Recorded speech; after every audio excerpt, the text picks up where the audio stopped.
अस्सलाम वालेकुम स्टूडेंट्स, उम्मीद है आप सब खैरियत से होंगे। कल हमने अपने यूनिट नंबर 24 मज़मून नवीसी के उन्वान के तहत मज़मून नंबर 1 हमारे प्यारे रसूल सल्लल्लाहु अलैहि वसल्लम का इब्तिदाई निस्फ़ हिस्से का मुताला किया था। इसके साथ साथ हमने मज़मून का मफ़हूम और उसके लिखने के बारे में जो कवानीन हैं, जो हिदायत हैं, उनका भी मुताला किया था। आज हम अपने इस मज़मून नंबर 1 हमारे प्यारे रसूल सल्लल्लाहु अलैहि वसल्लम का बकिया निस्फ़ मुताला करेंगे। आइए मुताले का आगाज़ करते हैं।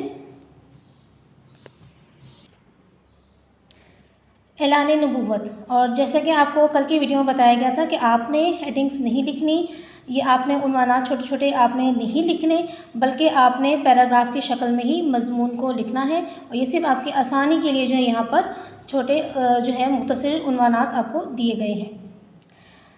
शादी के बाद आप सल्लल्लाहु अलैहि वसल्लम कुछ अरसा तिजारत करते रहे, लेकिन आप सल्लल्लाहु अलैहि वसल्लम उस वक्त के माहौल और माशरे को सख्त नापसंद करते थे, जहाँ हर तरफ बुराइयाँ ही बुराइयाँ थीं। चुनांचे आप सल्लल्लाहु अलैहि वसल्लम गौर व फ़िक्र और इबादत के लिए मक्के से कुछ फासले पर गारे हिरा में चले जाया करते थे। जब आप सल्लल्लाहु अलैहि वसल्लम की उम्र 40 बरस की हुई, यानी जब आप सल्लल्लाहु अलैहि वसल्लम 40 साल के हुए, तो हज़रत जिब्राईल अलैहिस्सलाम पहली वही लेकर आप सल्लल्लाहु अलैहि वसल्लम की खिदमत में हाजिर हुए। वही का लुग़वी मतलब है इल्हाम, यानी कि अल्लाह ताला जो पैगाम फ़रिश्तों के ज़रिए रसूलों और अम्बिया तक पहुँचाता था, वो वही कहलाते थे। और रसूल अकरम सल्लल्लाहु अलैहि वसल्लम के पास जो है हज़रत जिब्राईल अलैहिस्सलाम पहली वही अल्लाह ताला का पहला पैगाम जो है वो 40 बरस की उम्र में लेकर आए थे। और इसका मकसद ये था कि अब इस्लाम की दावत का, इस्लाम की तबलीग का आगाज़ किया जाए।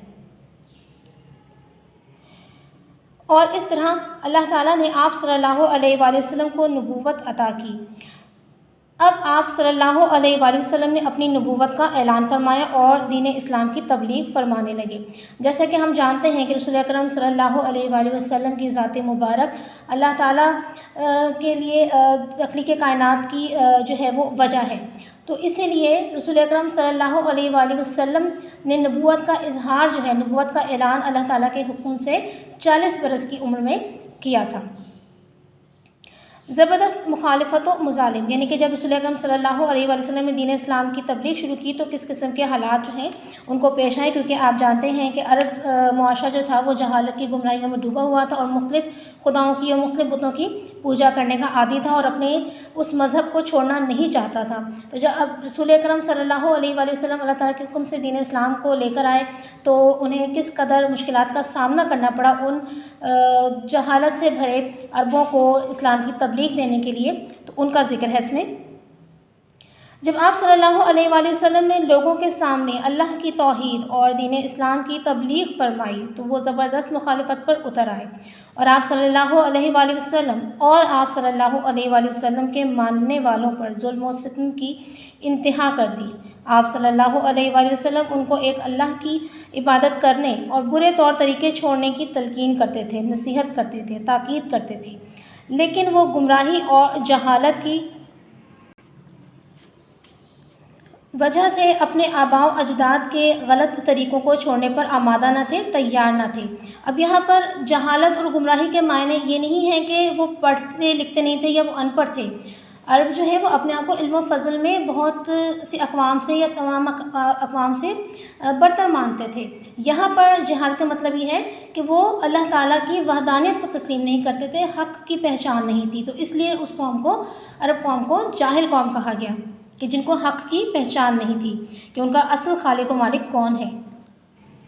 हिजरत मदीना, यानी कि जब कुफ़ार के जुल्म से तंग आकर अल्लाह ताला ने रसूल अकरम सल्लल्लाहु अलैहि वसल्लम और उनके साथियों को मदीने की तरफ हिजरत करने का हुक्म दिया था। जब कुफ़ार मक्का के मज़ालिम बढ़ गए तो आप सल्लल्लाहु अलैहि वसल्लम और आप सल्लल्लाहु अलैहि वसल्लम के सहाबा कराम रज़वानुल्लाह ताला अन्हुम अजमाइन मदीना मुनव्वरा की तरफ हिजरत कर गए। हिजरत यानी नकल मकानी कर गए, अल्लाह की राह में मक्का को छोड़कर मदीना चले गए। मदीने के कुछ लोग पहले ही इस्लाम कबूल कर चुके थे, इस तरह वहाँ इस्लाम को एक उम्दा बेहतरीन मरकज़ मिल गया। وہاں اسلامی معاشرہ اور اسلامی حکومت قائم ہوئی اور اسلام ایک قوت بن کر ابھرنے لگا، یعنی کہ ہجرت مدینہ کے بعد اسلام بہت تیزی سے پھیلنے لگا۔ فتح مکہ، اس کے بعد کفار مکہ اور مسلمانوں کے درمیان کچھ جنگیں بھی ہوئیں۔ حق و باطل کا پہلا مارکہ، پہلی جنگ 2 ہجری میں بدر کے مقام پر پیش آیا، جس میں کفار کو عبرتناک شکست ہوئی۔ 7 ہجری میں حضور صلی اللہ علیہ وآلہ وسلم نے 10,000 صحابہ رضوان اللہ تعالیٰ عنہم اجمعین کے ساتھ مکہ فتح کر لیا۔ تاہم آپ صلی اللہ علیہ وآلہ وسلم نے اپنے بدترین دشمنوں کو بھی معاف کر دیا، یعنی کہ آپ جانتے ہیں کہ اس وقت جو ہے رسول اکرم صلی اللہ علیہ وآلہ وسلم نے سب کو امان دی تھی، اور جو حبشی تھا جس نے حضرت حمزہ رضی اللہ عنہ کا کلیجہ چبایا تھا اس کو بھی معاف کر دیا تھا، اور جو ہندہ ہے اس کو بھی معاف کر دیا تھا جو ابو سفیان کی بیوی تھی۔ تو اس طرح رسول اکرم صلی اللہ علیہ وآلہ وسلم نے اس وقت عفو و درگزر کی بہترین مثال قائم کی کہ کیسے اپنے بدترین دشمنوں کو، اسلام کے بدترین دشمنوں کو جو ہے اللہ تعالیٰ کی خوشنودی کی خاطر معاف فرما دیا، اور حسن سلوک اور عفو و درگزر کا بہترین مظاہرہ جو ہے وہ فتح مکہ کے موقع پر پیش کیا۔ اکثر لوگوں نے اسلام قبول کر لیا۔ اس کا فائدہ کیا ہوا تھا عفو و درگزر کا، کہ لوگ جو ہیں وہ اسلام کی طرف تیزی سے راغب ہونے لگے تھے۔ آپ صلی اللہ علیہ وآلہ وسلم نے خانہ کعبہ کو بتوں سے پاک کر دیا۔ اب اسلام تیزی سے پھیلنے لگا اور پورے عرب پر اسلام غالب ہو گیا۔ اب جیسے کہ آپ نے یہاں دیکھا ہے، یہاں پر ختم کی علامت ہے، اس کے بعد اور ہے، تو آپ نے یہ دھیان رکھنا ہے کہ قواعد کی روح سے اگر اور جو ہے حرف عطف لگایا جاتا ہے تو پھر ختم کی علامت نہیں آتی، اور جب آپ نے یہ مضمون کو خود لکھنا ہوگا جب بھی امتحانی پرچے میں کسی بھی صورتحال میں، تو آپ نے یہ دھیان رکھنا ہے کہ آپ نے اور سے پہلے جو ہے وہ ختم کی علامت نہیں لگانی ہوتی۔ رحلت، یعنی رسول اکرم صلی اللہ علیہ وآلہ وسلم کے دنیا سے تشریف لے جانے، پردہ فرمانے کا ذکر ہے اس پیراگراف میں۔ 10 ہجری میں حضور صلی اللہ علیہ وآلہ وسلم نے 1,00,000 صحابہ رضوان اللہ تعالیٰ عنہم اجمعین کے ہمراہ یعنی ساتھ فریضہ حج ادا کیا اور ایک تاریخی خطبہ ارشاد فرمایا۔ آپ خطبہ حجۃ الوداع کے نام سے اچھی طرح سے واقف ہوں گے۔ یہ اسی خطبے کے بارے میں ہے جس میں رسول اکرم صلی اللہ علیہ وآلہ وسلم نے اسلامی تعلیمات کا اعادہ کیا اور لوگوں کو بتا دیا کہ اب جو ہے میں نے تم تک اللہ تعالیٰ کا پیغام اور دین پہنچا دیا ہے۔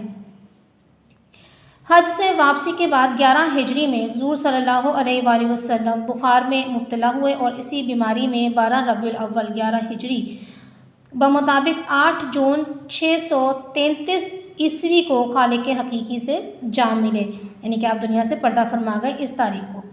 آپ صلی اللہ علیہ وآلہ وسلم کا روضہ پاک مدینہ منورہ میں ہے، اور یہ بھی آپ ذہن میں رکھیں کہ جب بھی رسول اکرم صلی اللہ علیہ وآلہ وسلم کا ذکر ہو تو پورا درود پڑھا جائے، اور یہاں پر بعض جگہ جو ہے درود کی علامت نہیں ہے تو وہ آپ لوگوں نے خود لکھتے ہوئے جو ہے لازمی لگانی ہے۔ یہاں پر آپ نے جیسے یہاں نہیں لکھی ہوئی تو یہاں آپ نے خود درود کی علامت جو ہے وہ لگانی ہے۔ سیرت النبی صلی اللہ علیہ وآلہ وسلم، اب یہاں پر جو ہے نچوڑ ہے اس پورے مضمون کا 2 اگلے پیراگرافز میں کہ کس طرح سے جو ہے یہ رسول اکرم صلی اللہ علیہ وآلہ وسلم کی حیات مبارکہ، حیات طیبہ ہمارے لیے جو ہے کامل نمونہ ہے اپنی زندگیوں کو سنوارنے کا۔ قرآن کے مطابق رسول اکرم صلی اللہ علیہ وآلہ وسلم کی سیرت ہمارے لیے بہترین نمونہ ہے۔ آپ صلی اللہ علیہ وآلہ وسلم صداقت، امانت و دیانت، عدل و انصاف، مساوات یعنی برابری، رحم دلی، سخاوت، ایفائے عہد یعنی وعدے کو پورا کرنا، صبر و استقامت یعنی مشکلات کو تحمل مزاجی کے ساتھ برداشت کرنا، اور شجاعت یعنی بہادری میں اپنی مثال آپ تھے، بے نظیر تھے، بے مثال تھے۔ اگر ہمیں دین اور دنیا میں کامیاب ہونا ہے تو حضرت محمد صلی اللہ علیہ وآلہ وسلم کی محبت اور اطاعت، فرما برداری کو، تابعداری کو اپنے لیے ضروری قرار دینا چاہیے۔ محمد صلی اللہ علیہ وآلہ وسلم کی محبت دین حق کی شرط اول ہے، یعنی کہ آپ جب قرآن پڑھتے ہیں تب بھی آپ دیکھتے ہیں کہ جہاں جہاں اللہ تعالیٰ نے اپنی اطاعت کا حکم دیا ہے وہاں وہاں رسول اکرم صلی اللہ علیہ وآلہ وسلم کی اطاعت کا بھی حکم دیا ہے، کیونکہ رسول اکرم صلی اللہ علیہ وآلہ وسلم کی اطاعت ہی دراصل اللہ تعالیٰ کے احکامات کی اور اللہ تعالیٰ کی اطاعت ہے۔ یہ آخری پیراگراف ہے जिसमें हुज़ूर अकरम सल्लल्लाहु अलैहि वसल्लम की तालीमात के बारे में ज़िक्र किया गया है कि रसूल अकरम सल्लल्लाहु अलैहि वसल्लम की तालीमात का ये पूरे मज़मून में जो हमने तालीमात का ज़िक्र किया है उनका निचोड़ जो है यहाँ बताए गए हैं। पूरा कुरान मजीद हुज़ूर सल्लल्लाहु अलैहि वसल्लम की तालीम है। हुज़ूर सल्लल्लाहु अलैहि वसल्लम ने फरमाया कि इस्लाम की बुनियाद 5 चीज़ों पर है: कलमा तैयबा, नमाज, रोज़ा, ज़कात और हज।